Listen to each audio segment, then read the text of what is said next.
Hey, welcome back to our podcast, your go-to source for all things real estate and lifestyle in the heart of Fort Worth, Texas. I'm Jackson Christian Berry. And I'm Jean Kristen Berry. And together, we're here to guide you through the vibrant world of Fort Worth and surrounding suburb living. We believe in creating a community where everyone feels at home. And that's why we're committed to bringing you honest, expert advice in a fun and friendly way. From the bustling streets of downtown to the serene suburbs, we've got the scoop on what makes each area unique. Each week, we'll dive into the latest market trends, offer tips for both buyers and sellers, and share insider knowledge to help you make informed decisions. So whether you're a first-time home buyer, a seasoned investor, or just curious about some of the Fort Worth charming neighborhoods, you're in the right place. Let's jump into today's episode. Welcome back. We are back with Welcome Home Fort Worth, and we're glad to have you guys with us today. Today we're doing our tips and tricks. So we're going to start off with, this is kind of a different kind of a flair for tips and tricks. I'll say.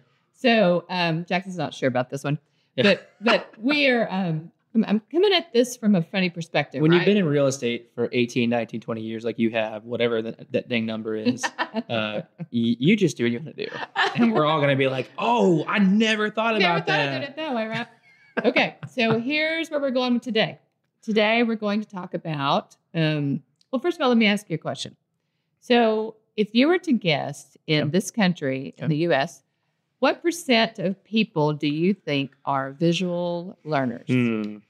I would think visual would be on the higher end. I feel like that's a pretty, I feel like a lot of schooling is geared around visual kind of stuff. So I would guess, I don't know, 70% maybe? Yeah, you're very, very close. Okay. So 65%. 65%, wow. Okay. Of our country is visual learners. Really? That's huge. It's very big. And so most of the ways that they teach school and the way we do our signage even, or, roadways and all that kind of thing, it comes from a visual place. Interesting. So 30% are auditory learners. And they learn by hearing. And 5%. And 5% are kinesthetic learners. Really? By feeling? Is that by doing? It's by doing. By doing, okay. And there's such left out and they have such a hard time. Sure. Yeah. 5%?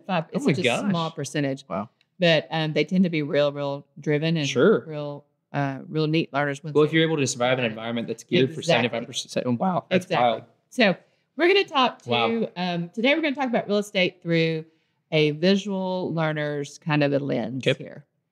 So you're going to be losing. Again, excluding the poor 5%ers and the 30%. Once again, guys, you're going to get left out.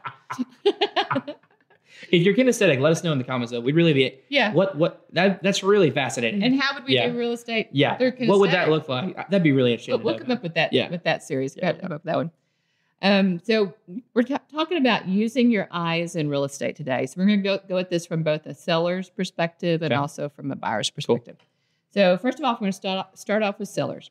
So one of the things I'd really like for our sellers to be great at would be to think of seeing their property through the buyer's eyes. Okay. So, for example, and I broke this down into like 3 phases. Cool. So we're going to say the first phase is the front exterior of the property. Curb appeal, the first thing you get to, the first thing you see. So that's going to be phase 1. Phase 2 will be the interior of the home. And then phase 3 will be the backyard, the outside back area. So first, phase 1. So think of this. A buyer gets out of the car. They pull up to the drive. Okay. They park. They're already looking through the windows at the house. They're already seeing it. They're excited about it. They step out of the car. They're looking at the ground. They're looking at the sidewalk. They're looking at the walkway. They're slowly approaching up. So the things as a seller that you're going to want to keep in mind that the buyers are going to be really paying attention to, and this is like the very first thing they see, is going to be your landscaping. Yeah, sure. It's going to be, did you trim your trees up? Right. Did you light up all of your edges for your grass? Do you have flowers? Do you have weeds in the flower beds? Are your gutters cleaned out? Are your lights working? What does the front door look like? So that's going to be kind of the whole approach. So you're going to see that through a buyer's eyes and think, okay, what are the things I need to do with my house? Like if I was going to be selling a house tomorrow, I would even think to go as far as to have a friend or a relative come over and say, pull up to my house and tell me what you see as you walk into the door. Yeah, sure. And get some feedback on it. So that's something you can do to really work to make your house super, super attractive to a buyer. And keep in mind, as a seller, you're kind of playing matchmaker. Yeah. you're trying to match up buyers with your house. Yeah. And so you're going to really want to show her off.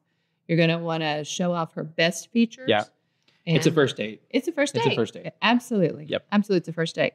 So that's unless when you first dated, you're sitting together. Unless it was bad. You didn't get it. Then it's not a first date. It's a better than first date. If you didn't really try. Yeah. It just kind of happened. Yeah.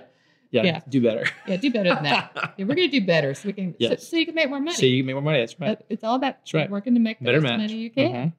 So those are the things. And keep in mind, guys, whenever, as a realtor, you've got to get the key out, and you got to unlock the lockbox. Everybody is standing right there on the porch while you are undoing the lockbox and getting the key out, and they are looking all around. Yep. So that porch is super important. Sure. That's where you're going to want to have decorations. You're going to want to have the door needs to be clean or polished or painted. You're going to want to have a nice rug or have the bugs, wiped off of the walls. Sure. All those kind of things. Yep. So that's really the direction to go. And think about go stand on your porch. A lot of people go in and out of their house through their garage. Yeah, right. And so they never even think you about forgot it. about it. Right. Yeah, people forget about their front porch. So go stand on that front porch, stand there for a minute and think, what would you be saying if you were that buyer? Cool.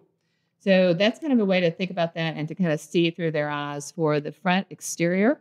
I think those are the things that you're going to want to pay attention to.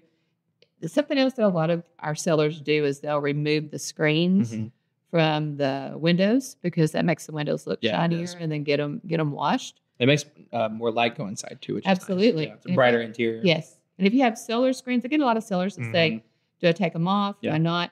Some of that depends on if they take them off, is it going to make it super, super hot inside? Right. So that's going to be a down thing. But if Sure. it doesn't, and depending on what time of year you're selling, then take them off. Yeah. Yeah. Show those windows because they're the eyes of the house. So those are kind of the things to think about visually. The other thing is go ahead and grade your house on a 0 to 10 on visually. How does phase one, how does it look? 0 to 10. Are you a 10 for phase one? Are you a 5? What are you? Yeah, I think throughout this whole conversation, the hardest part for you as the person doing this is going to be separating your emotional connection to your house. Absolutely. And maybe not your emotional connection. This is for me. I'm just talking about me right now. Okay.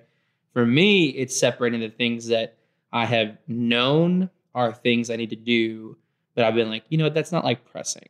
Right. And so for me, it's more of the things that I just live with the house. Sure. Whether it's a dirty, window or whatever it is that's come up, and really going back into like, okay, I don't live here. Yeah. I'm looking at this for the first time. What are the things that I see? Oh yeah, duh. I'm going to see the thing that I've seen that's on my list, but it's like number 10. Those are the things that you want to start really considering doing. So I've actually got sellers that negotiated really, really hard for something to be done on the front of the house. Yes. And they got money for it. Sellers or buyers? These are they were selling were buyers when they bought the house, but they're selling now. Oh, got it. And they negotiated really hard when they bought it for this money to fix something. And never did it. And never did it. Yeah, totally. That's awesome. So it's still there. Totally. And they're like, I guess I got to do that. That's hilarious. So and a lot of times sellers say, they say, oh my gosh, my house has never looked better. We might need to stay because it never looked better before. But those are the things you want to do. Yeah. So go ahead and then also pay attention to any kind of odd or weird sign decor that you might have on the front, little rugs that say funny things. Just be thinking that you're trying to show your house to its best advantage and you don't want to narrow your buyer pool. So you want to make sure and keep your house exposed in all the ways it possibly can in the most number of buyers possible. Well, I would add to that, like, I would think of that as you're trying to make the house a house that when they walk into it, it feels like their house. Exactly. Right. And so if there are things in the house that they see that are that strike them and remind them that this isn't my house, that because they either it could be political signs or it could be religious things or whatever. I mean, just whatever you want to consider doing, or just fun little silly things. Like it can be any of those extremes, right? Or those things. Those are the things to just consider. You don't have to, but it's things to consider because those are the things that are going to disconnect when somebody sees it. It's going to remind them, oh yeah, this isn't my house. Yeah. Because when they walk in and they're able to just think, wow, if I lived here, I'd be so happy. Yeah. Right. And or if this was my house, right. And the things that snap them out of that. If this was my house, are the things that disconnect with it, right? And a lot of times it's visual. Yep. And you're just trying to leave space, like you're saying. You're leaving space for them to find themselves, to settle in the house. To just see themselves in the home. Exactly. So those are some kind of things. The most number of buyers we can get through the house that feel a connection to the house, then the more likely you're going to get a ton of offers. That's what we're really looking for there. All right. That's phase one for sellers. So phase one for buyers. So buyers, the same thing. You go backwards with what we just talked about. Those are the things you're going to pay attention to. Those are the things you're going to notice and watch when you come walking up to the front of the house. And on top of that, you're going to be looking for seller's motivation. So what motivation would be connected to a seller who did all of those things? A seller who does all of these things, who makes that house amazing, who addresses all of these issues so that you get a 10 on that phase one. That's going to be a seller that really wants to sell. They're motivated to sell. They have a plan. They want to get it done. They're also going to expect a high price because they've done all of the work. So that gives you a little inkling to kind of maybe the seller's motivation and what's going on in their head. Well, and also an inkling into like, are you going to be in a competitive environment? How does this house rate? And with all those kinds of things. Absolutely. And you're going to want to, along with buyers for what you're going to be watching and looking for, when you pull up, you're going to also be looking at the street, the neighbors on each side, the neighbors across the street. How's the area feel? How's the area? How's the maintenance? Could you see yourself and your family on that at that house in that front yard? So that's kind of what you're going to do as a buyer. You're going to be keeping an eye out for that. Also grade it. Do the same thing as a buyer. Grade the house. I would grade the outside front, the inside, and then the outside back. And that'll help you also know if this is a house that you want to do anything with. Investors, a lot of times, if it's a flip kind of a house, what you'll see is you'll get a great score on the front. You'll get a great score on the interior, but then the back is where a lot of investors don't do anything. So you won't get a very good score on the back. And there are some investors that do a complete flip where they'll make the entire property look amazing. So it just depends on what kind of investor you want to buy from. Of course. And that may give you an inkling as to what they may have also skimped on inside the house. So those are kind of some things to keep in mind. So that's phase one. The front. The approach. Phase two is the interior. Inside. So when you go inside, you're going to be looking for things like, are the air registers clean? That is a detail that is so minute, but it's something that shows that they have really done everything they need to do. Well, and it also means that you're, as a buyer looking at that, considering purchasing that home, there's a good chance that they've not maintained those vents, and as a result, like that unit's been worked harder than it needed to be worked, and may have taken years off that unit for sure. So and it messes up coils, all kinds of stuff like that. So that's a thing. Along with that is the trim work. What a lot of people do is they'll look at the trim work on a house and see is it clean first of all. Is it painted? Is it freshened up? How is that? Is it all chewed up by a dog? It's always chewed up by dogs in the house. Always. No matter what. The door, right? Or they just ding up. The door. Oh my gosh. Both of those all the time, no matter what it is. Like that, we just know that moving into the house. That's what it's going to be. It is. It is. The other thing you can look at it, the switch plates on the wall. Are they busted off? Are they busted? Are they dirty? Did anybody wipe them off? That's anybody who's ever had a dog that has to wear a cone has busted off outlets. That's just the way. That's the way that works. Totally. Hey everyone, real quick before we get back to the show, if you're on Facebook, Instagram, or YouTube, we'd love to connect with you. We post a lot of content like this in case you miss an episode, along with more Fort Worth and surrounding suburb local insights and finds. You can find our team at the Christenberry Group on all social platforms, or you can connect with Jackson and I personally on our Facebook and our Instagram accounts. Just be prepared for lots of pictures of my grandson on either account. Now back to the show.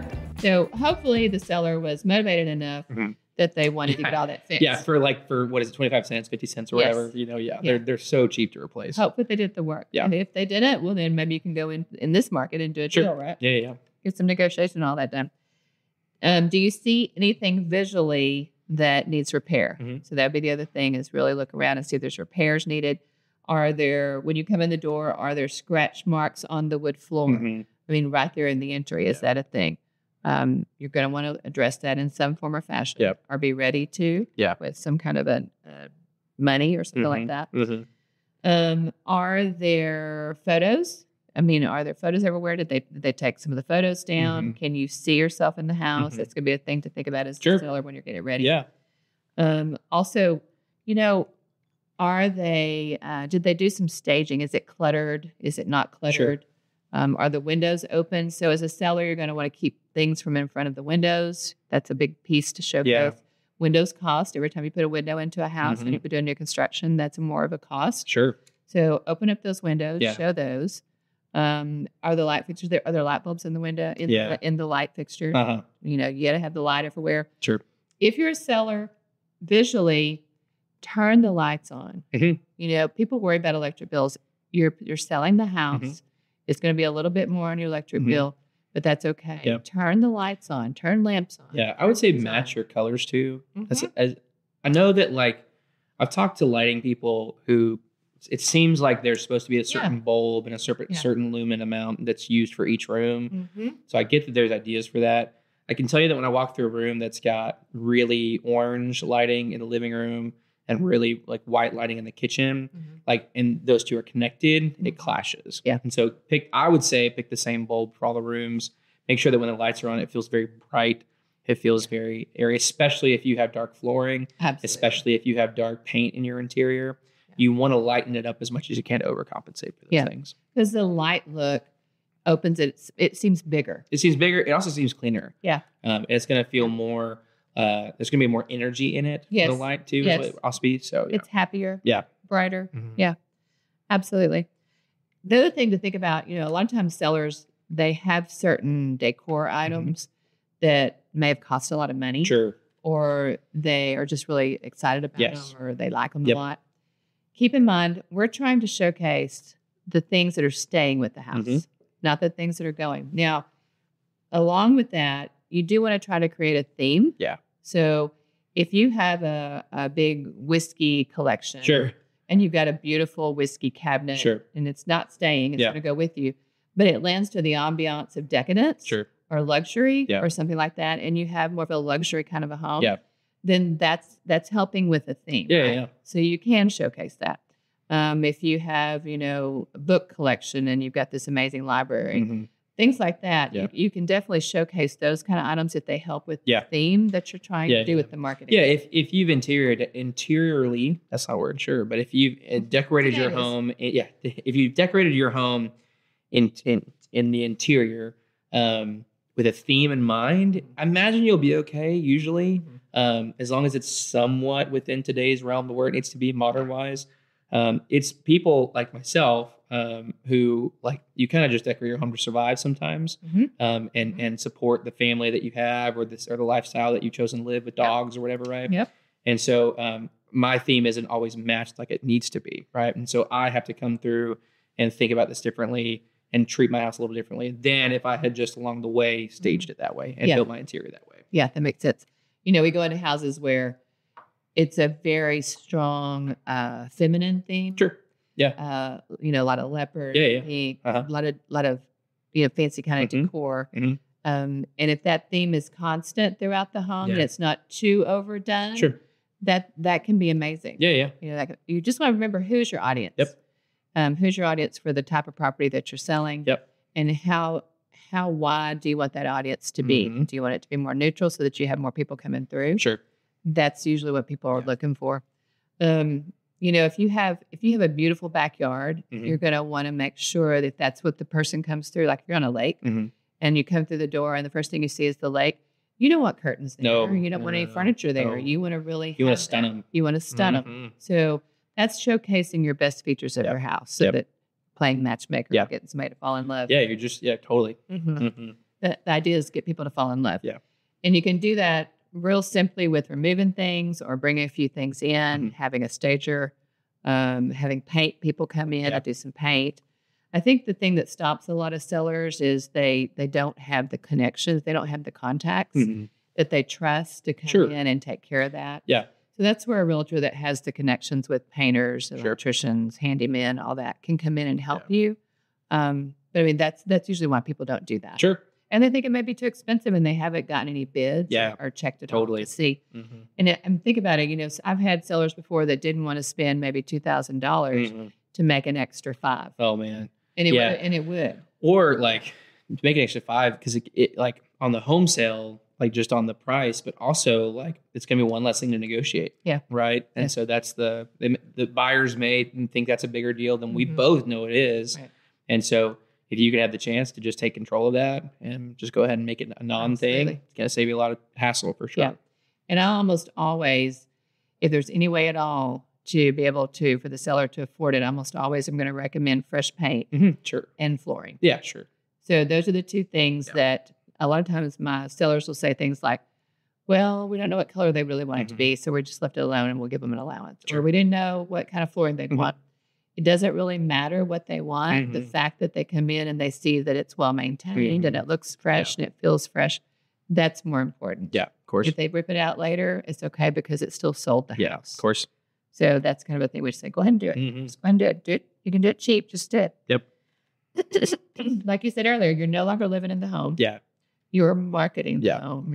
It's a model home, that you just kind of live in while you're getting it in. And the reason for that, it's going to be a little stressful, a little more hecticness to the life, right? But the reason for that is because it's going to help you get the profit that you want to get. Absolutely. It's all about you're working to get unless if your goal is convenience, then you can have a different conversation. Yep. Different. We can have a whole different conversation. But if most folks, when they come to us, they're wanting the biggest profit in the least amount of time. That's usually what we get. Yep. And so that for it to reach that goal, you're going to want to do these things. Absolutely. Yeah, especially in this market. Totally. Because there's a lot more competition.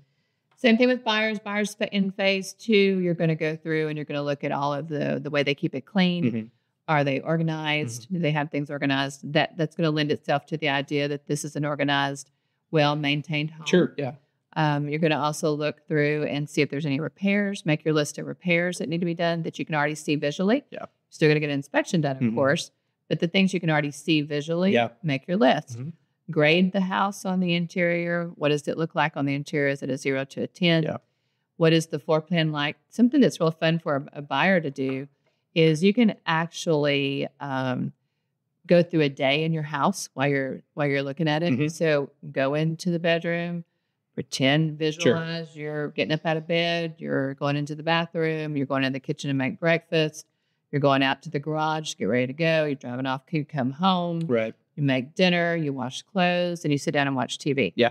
So kind of visualize some of that and live in it, and at least in your mind and visually. And to see, is this floor plan going to work for me? Sure.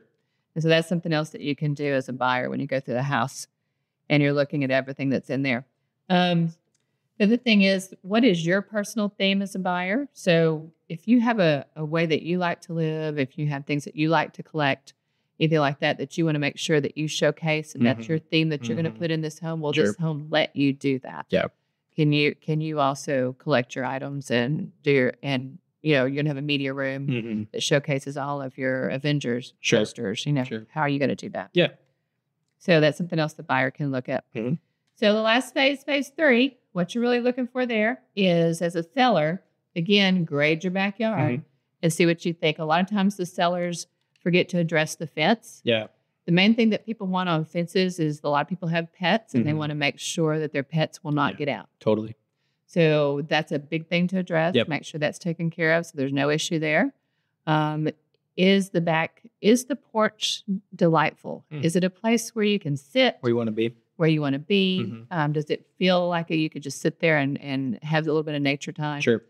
Now keep in mind, buyers are going to walk all the way around your house. So a lot of people will kind of stash a bunch of stuff and have one side of the house that looks bad. Sure, don't do that.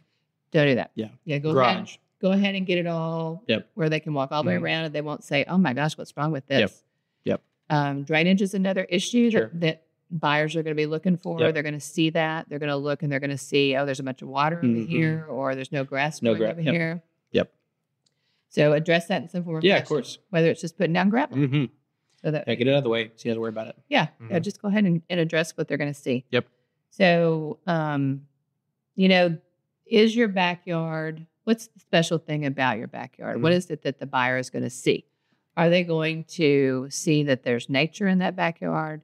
Are there birds? Mm-hmm. Are they going to see that there's lots of privacy? Mm-hmm. Are they going to hear the people behind splashing in their pool? Mm-hmm. What do you need to do to address that so it still is a place people want to hang out? Sure. Is it landscaped? Right. You know, what is it about your backyard that you need to highlight? Right. So make sure that if you've got things that you want that buyer to see, help them see it. Yeah. Go ahead and help them see it. Same thing like on the interior even. If you have systems and things that are behind the walls that are special that they don't know about and they can't see, go ahead Tell and them have that. Sure. Have that out in some paperwork somewhere that tells them what's special about your house. And that's a great way also to get people to see what you need them to see. Mm-hmm. Pots and plants. Yeah. Color. You got it. Cool. All those wonderful things. Make sure and have that. For the buyers, again, in the backyard, when you're looking around, check out the fence. Yep. Drainage. Is there drainage? Water sprinklers? Are there water sprinklers? Is there anything that needs to be repaired? Yeah. Bugs, all of that. Yeah. What's back there? Does it have a smell? Does it not have a smell? Easements, if you got a survey, things like that, to check out as well. Can you do things you want to do with the backyard? Neighbors, just kind of seeing if you're able to, like what's going on with both sides, since you'll be living next to them. Yeah, absolutely. The other thing is, a lot of times people forget to check and see where's the sun. Sure. So, what direction is the sun going to be? What's this going to be like at that time of day when I'll be here? Yeah. Because you're looking at it at a certain time of day. What's it going to be like at night? What's it going to be like in the afternoon? Is it hot? Is it shady? What is it? So, again, make your list of repairs. Grade the exterior, the back of the house, grade it. And then just kind of look at all that all together and see, is this a house that I would like to live in? Yeah. And I think that's how you're going to be really using your eyes as you walk through the house to make sure that it's a house that you want as a buyer. Sure. And then really looking for the stuff that matters. Exactly. Look for what really matters. And sellers, you're going to be looking for how to get in the head of a buyer and see things the way you want them to be seen at your house. That's cool.